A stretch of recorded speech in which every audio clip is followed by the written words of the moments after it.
press record on here. You cannot minimize when you're recording. Okay, fine. And ready to go live. Yay.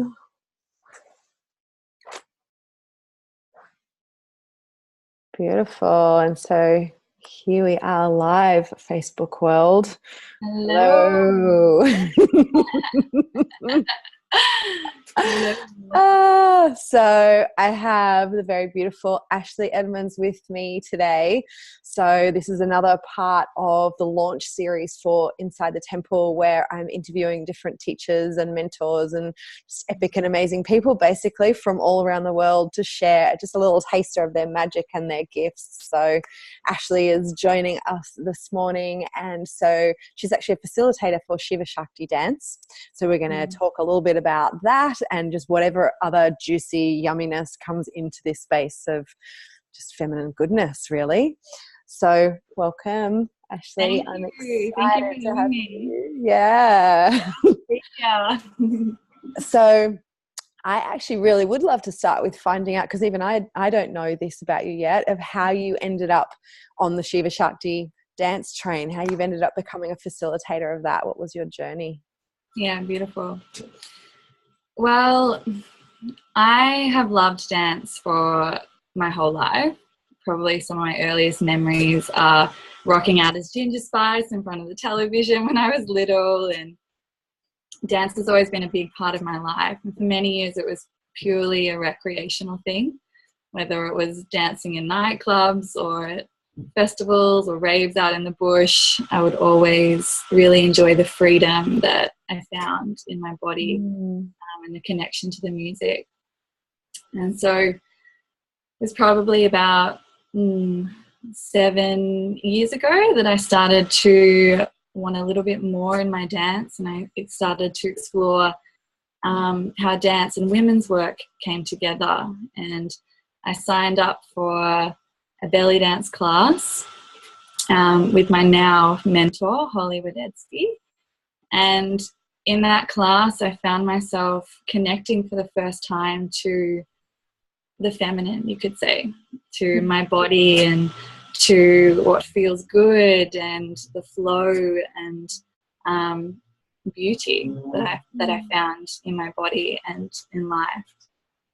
And it was the first time that I started to appreciate my hips and my womb and the parts of me that were curvy and big, and, you know, all of the kind of shame and the labels and the judgment that I had attached to my body forever started to melt away. And I had this new awareness of, oh, actually my body's really powerful.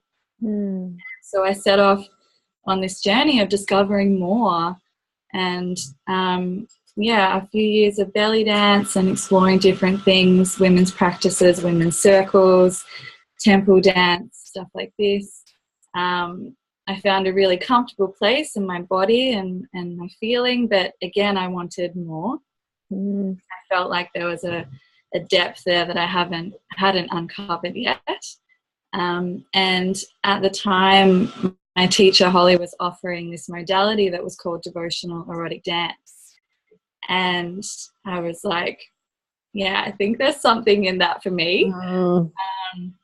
I think I was 24 or 25, and sexuality and sexy is something that I hadn't felt like I'd really embodied. I had ideas about, you know, what it looks like to be sexy, and I could wear the lipstick and the sexy clothes and do the whole image.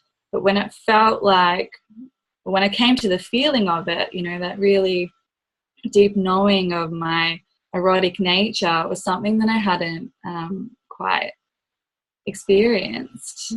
So I had some fear around it. I was like, oh my God, what if I show up and I don't know how to dance and I don't know how to do the moves, and what if people judge me? I was like in this kind of twilight age of not really identifying with being a girl, but also not really feeling like I was yet a woman.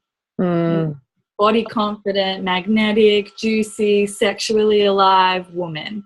And I was wondering, like, when does that happen? Is it like going to happen with age? How long is it going to take for me to get there? But when I saw this modality, devotional erotic dance, it was like bringing spirituality and sexuality together, these two parts of my life that I wanted to delve even more deeper into. And so I was like, all right, sign me up. So I went and embraced my vulnerability big time. But ever since that day, I haven't looked back.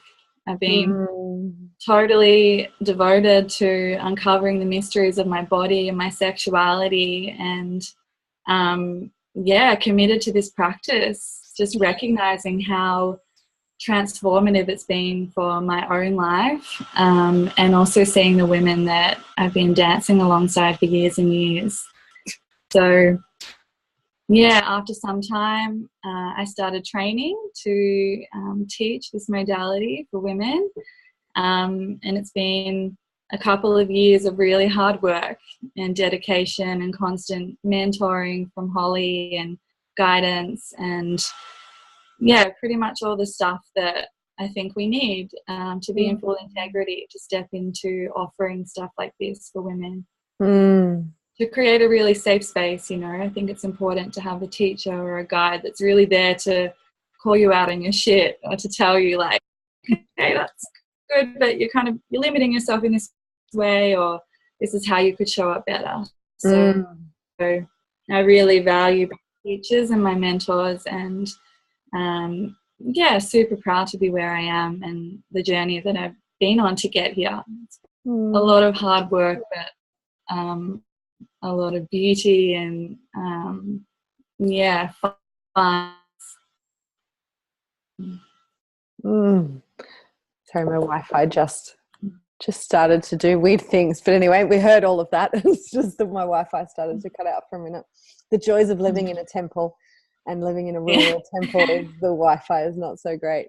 So I would love to dive into a little bit more with you around like women getting more in contact with their body and why they would want to. Like you touched a little bit about how it was, when were you going to move, I guess, more into womanhood. And I wonder, I actually feel like a lot of women, no matter their age, are not necessarily connected with their body.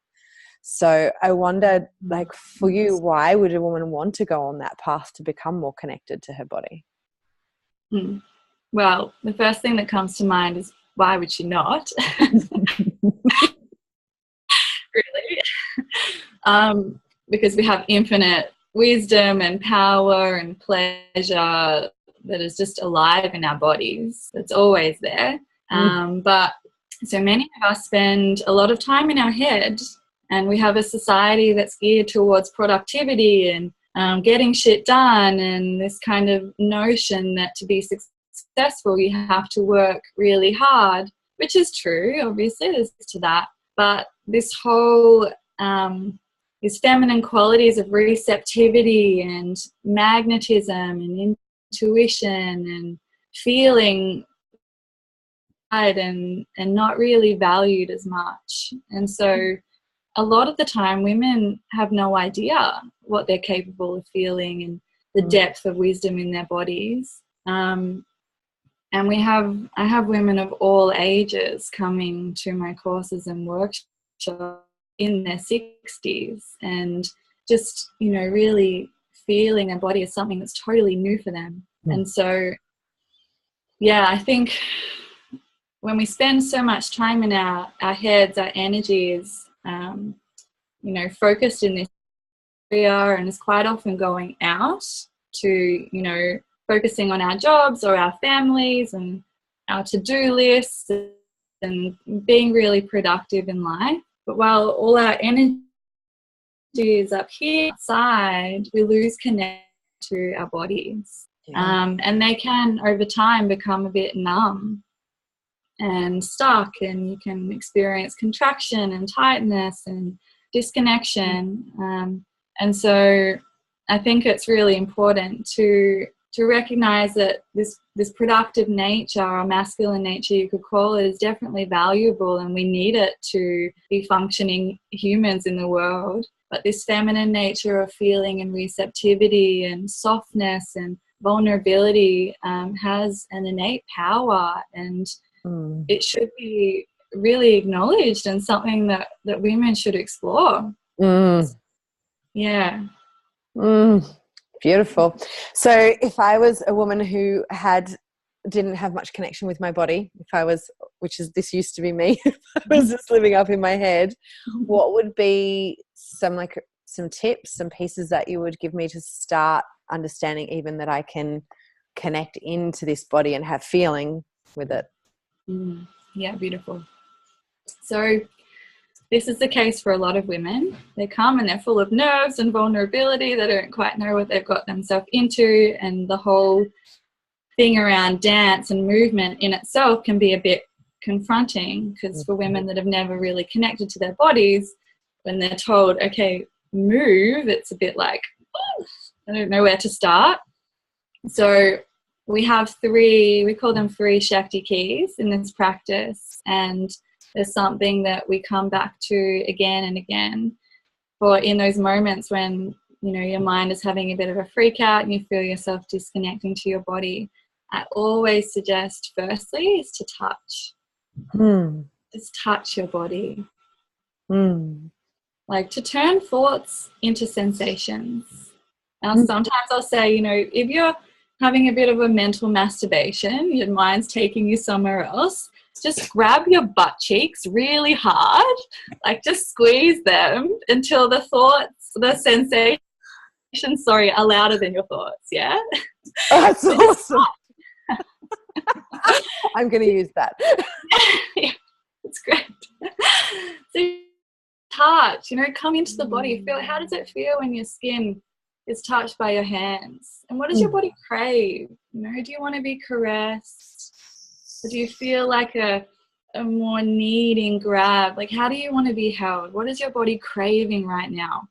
Letting go of what you think you should look like, what you think you should look like, or how you think you should move, and just feeling into your body. Like, okay, yeah, this feels good. The second thing I say is to breathe, because quite often if we're a little bit nervous or even if we're excited, our breath can come up here and be, you know, just in our chest. Yeah. Taking a deep breath down into your belly. Like, we all know how good that feels, right? It's so grounding. Just letting everything hang out, allowing your belly to be full and soft.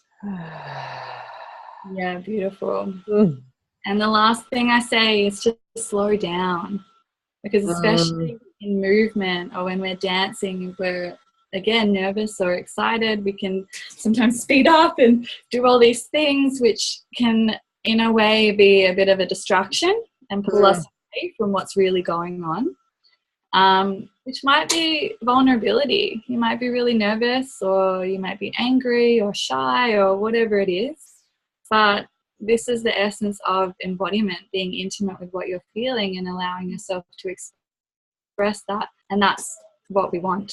So I will always suggest to slow down and just feel and allow whatever is there. And yeah, this is the essence of embodiment, and I think something that all women can do to just come home to themselves. Just touch your body, breathe, and be intimate with your internal landscape. It's really, really simple, but so transformative. Beautiful. Thank you. Yeah, I love that actually it's simple, so that then we can't have that, because as we all know, once we're in that busy phase of head, mind going really, really fast, if someone is to give us another thing on top of that, we put it in, oh, that's too hard, I'll do it later. So I love that what you've shared is like simple. We can do that sitting anywhere. You can do that sitting in the car, sitting at your desk at work. Literally, you can be sitting at your office desk, just wiggling your hips a little bit, like touching your body, breathing. Sometimes I will take breaks and just go into the toilet at work and just move around and connect to my feeling and my internal landscape. And it just completely like refreshes and centers you, grounds you in your body, which is so, so important. Yeah, it is. So I'm wondering, because I know that you are very connected into your feminine and very connected into your body, but I also know that you're a doer as well. Like, you go to work and you're creating your workshops and you're getting out there. So you're obviously using, both polarities of your being. I wonder, like, how do you manage to balance the two, the doing part, I guess, and the more being in the body? Yeah, well, I think a big part of that is for me, valuing both aspects in equal measures.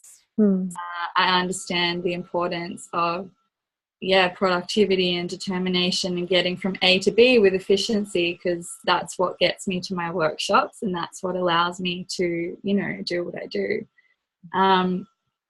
I guess for a while I used to resent, always having to do so much, because my life was a bit unbalanced. I was always, doing and working so freaking hard, and my body was numb and I was disconnected and my nervous system was fried, and felt like, to be successful and to be known and to make an impact in the world, I had to be like this. I had to be always working.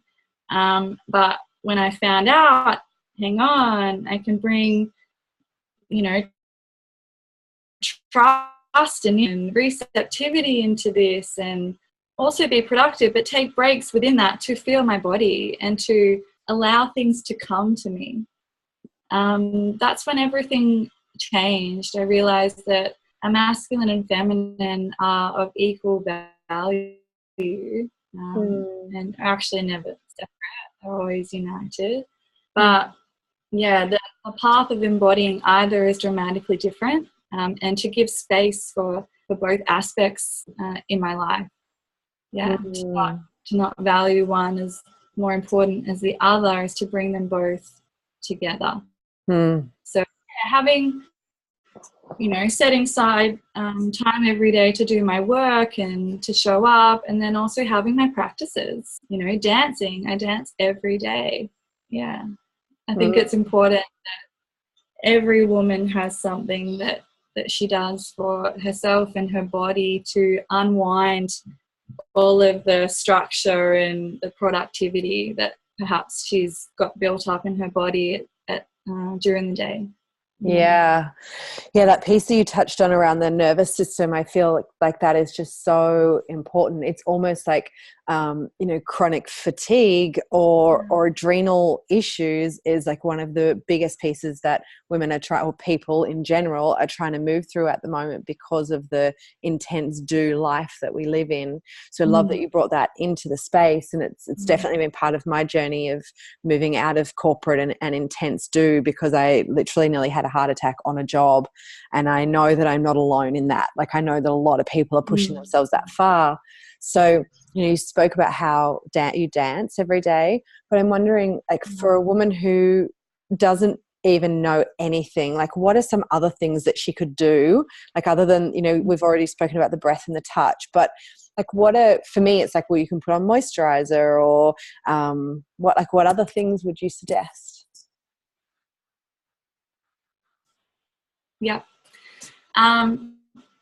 So the first things that come to mind, I think, is to get out in nature and to connect or engage with your senses in nature. So that can be as simple as taking your shoes off, being on the grass, and feeling like, what does it feel like, the grass under your feet, and feeling where do your feet meet the ground. And then scanning your attention, like, okay, well, what do I feel in my legs right now? Like, are there any sensations there? And move your attention up to feel your hips, feel your pelvic bowl, your womb. Notice, like, how do your hips feel in the moment? Maybe they want to adjust a little bit, or, do a little bit of movement. Again, just melting your awareness through your whole body. It doesn't have to look like dancing or, going to a class or being instructed by anyone. It can just be as simple as feeling, like giving yourself a massage maybe, or sitting outside on the deck and just feeling the sunlight on your face and noticing what emotions arise from that heat on your face and how that feels in your body.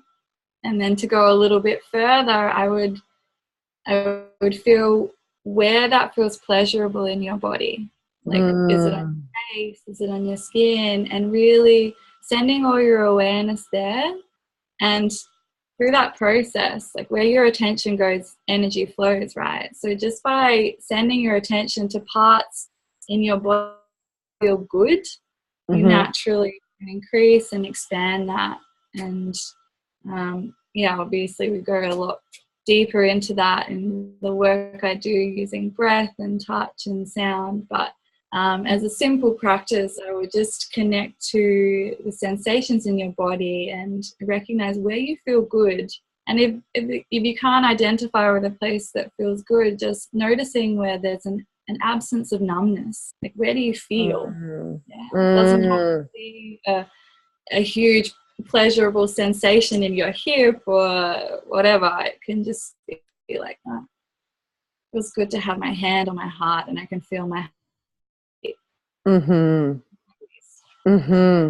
Beautiful. Thank you. Such easy to follow tips there. And I like that you said it doesn't always have to necessarily feel the pleasure. Like, it might take us a little while actually to feel pleasure in our body, and pleasure can be quite a big block for people. I actually feel like just touching on that a little bit, like for you, how do you see pleasure? How do you see pleasure? Plain and simple. I think it's individual to everyone, and it's a kind of a loaded word, and everyone's got their own identification with it.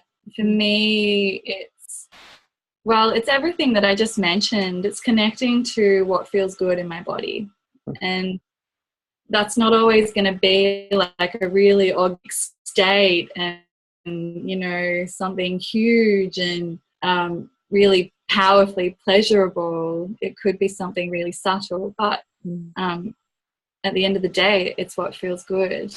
And tracing those sensations brings more aliveness and joy and connection into my body. So,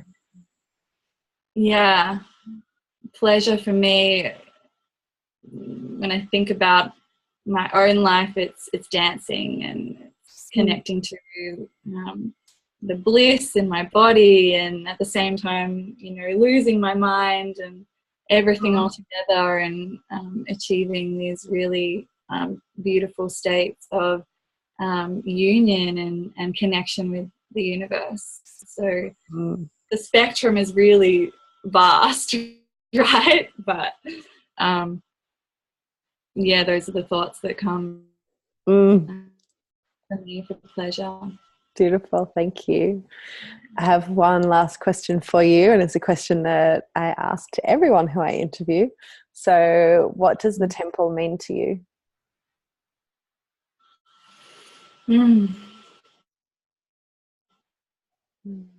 Well, the temple for me is the body.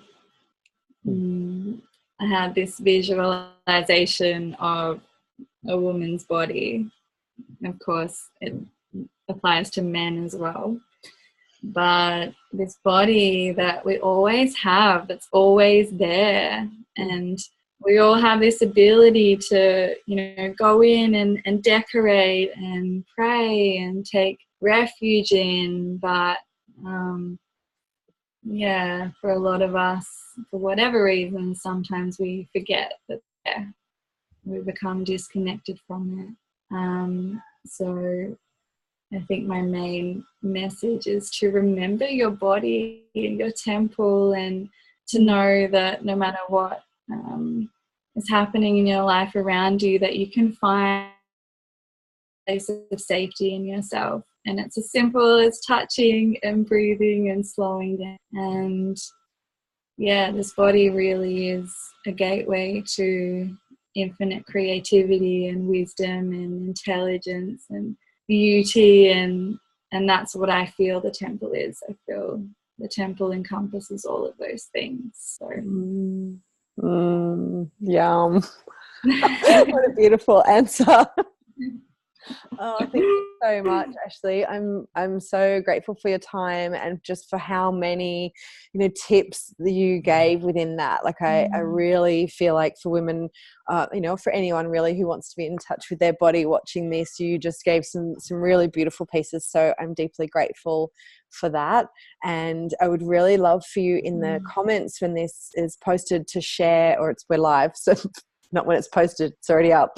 So for you to share some links to like your page and your work, like whatever you have coming up, because anyone who's seen you and just now gets a bit of a taste for you, hopefully they'll come and do some of your work. I really wish that I was still in the same area, because I would definitely come along and join something if I was, but currently living over here at Haydn in the temple. So maybe next time I'm back home, I'll come and join you. But so this, like I said at the very beginning, this video series of interviews that I'm doing over this week, they're tasters. So you can see that they're quite quick, and it's just to get a bit of a taster of these different teachers and mentors that I'm in contact with from all around the world, who will be part of Inside the Temple when it launches. So it's currently in its campaign phase. We're doing a Kickstarter campaign, and I'm asking for support in the way of either a financial contribution. That would be amazing if possible, because actually to launch this in the way that it deserves costs quite a lot of money. So I'm really wanting to, this is not a podcast, this is actually a platform that will give deep teachings from all of the people who are on there. And because it will be so in depth, it costs money. So therefore I'm asking for that help. And if you are not able to financially support, then share these lives for me, share these interviews around, and maybe someone who is in that position will see these and will be able to jump on and share, because I'm really passionate about this. And as you can see, if you watch any of these back, the teachers and mentors that I'm bringing on are also really passionate about the temple arts. So they've got a lot to share. And yeah, I'm excited for what's to come, and I'm excited to go in more depth with you, Ashleigh, when Inside the Temple is launched, and and do some beautiful, yummy deep dives in there with you. So thank you again for your time. Thank you so much. And thank you to everybody who's been watching, and keep on watching my page. There's heaps more interviews to come over the next few days.